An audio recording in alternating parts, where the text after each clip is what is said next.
chamo Mantía e vamos a facer un teatro que se chama O Can Rin e o Lobo Crispín. Hola.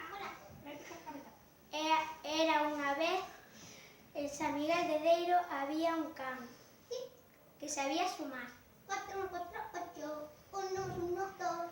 e apareceu un lobo. Hola. ¿Quién eres tú? Hola, Crispín. ¿Y qué haces el lobo Crispín? Yo. ¿Por qué te llamas el lobo Crispín? No sé, me llamas a mi madre, mi padre. Bueno, me voy ya. Chao. Pois xunta a señora Palmira.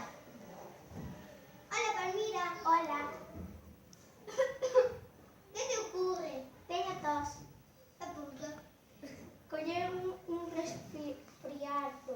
Vale, pues vou buscar un médico. Vale. Médico, Que? a señora Palmira está enferma. ¿Me puedes ayudar? Lo siento, está el lobo Crispín. Pues si viene no vuelvo. Vale, vamos. Señora Palmira, ¿qué te pasa? Teño tos. Ah, ¿Quieres un xarabe? vale. ¿De qué? De fresa. Gracias, ahora estoy mucho mejor.